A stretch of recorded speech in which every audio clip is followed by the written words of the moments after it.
नमस्कार दोस्तों, legal aid में आप सभी का बहुत बहुत स्वागत है। आशा करता हूँ आप सब बहुत अच्छे होंगे। जैसा कि इंडियन एविडेंस एक्ट पढ़ना हम लोगों ने शुरू कर दिया है, आज हम सेक्शन 3 पढ़ेंगे।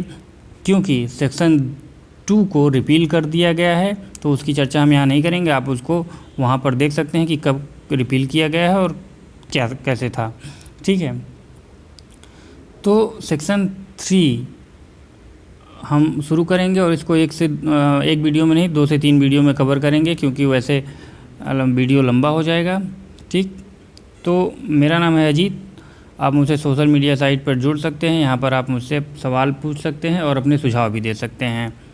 All right, Indian evidence act 1872 का सेक्शन 3 एक डिफिनेशन क्लॉज है, या कह सकते हैं कि एक इंटरप्रिटेशन क्लॉज है। इस सेक्शन में कुल 10 टर्म डिफाइन किए गए हैं। ठीक है, 10 टर्म्स को परिभाषित किया गया है, जिसमें से 9 टर्म्स आईटी एक्ट के सेक्शन 2 से हमें पढ़ने हैं और 9 टर्म्स और इसमें ऐड किए गए हैं आईटी एक्ट के सेक्शन 2 में से। ठीक है, तो कुल 19 टर्म जो है डिफाइन होते हैं उसको लेकर के।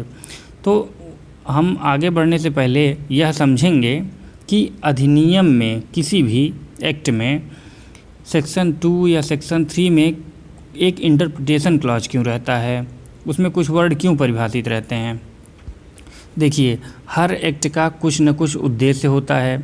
उसी उद्देश्य की प्राप्ति करने के लिए कुछ शब्दों को विशेष अर्थ देना जरूरी होता है।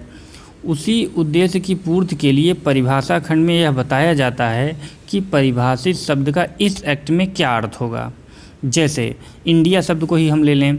इंडिया शब्द इंडियन एविडेंस एक्ट में यह कहता है कि जम्मू कश्मीर इंडिया में शामिल नहीं है, लेकिन निगोशिएबल इंस्ट्रूमेंट एक्ट की बात करें हम तो वहाँ पर इंडिया में जम्मू कश्मीर भी शामिल है। ठीक है, तो जैसा कि सेक्शन 3 में पहला वर्ड अगर हम देखें कोर्ट, तो कोर्ट की बात करें अगर, तो कोर्ट का इंडियन एविडेंस एक्ट के संदर्भ में क्या अर्थ है।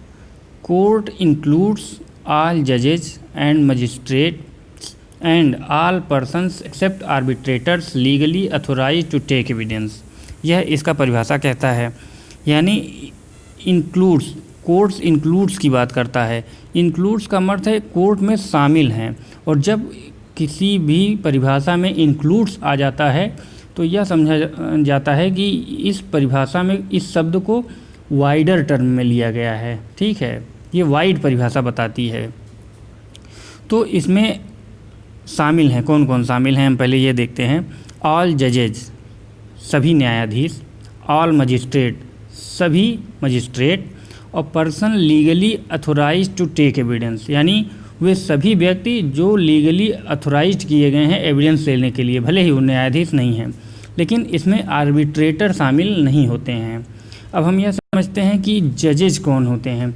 जैसे देखिए, सिविल न्यायालय के जो पीठासीन अधिकारी होते हैं उन्हें हम न्यायाधीश कहते हैं, और क्रिमिनल कोर्ट्स के जो पीठासीन अधिकारी होते हैं उन्हें हम मजिस्ट्रेट कह करके बुलाते हैं। CRPC जब हम पढ़ेंगे तो उसमें इसकी हम डेफिनेशन अच्छे से पढ़ेंगे। ठीक है, अब आगे बढ़ते हैं।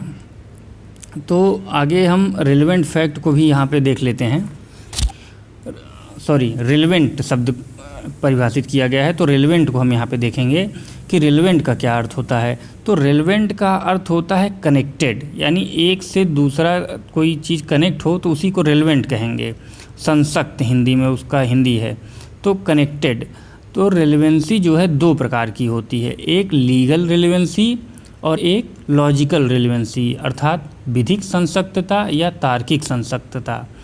यदि कोई फैक्ट एविडेंस एक्ट के चैप्टर 2 के अनुसार, जिसमें चैप्टर 2 धारा 5 से 55 तक है, उस अनुसार रिलेवेंट है, पूरा चैप्टर जो है रेलेवेंसी या फैक्ट से संबंधित है कि कौन से फैक्ट रिलेवेंट होंगे और कौन से नहीं।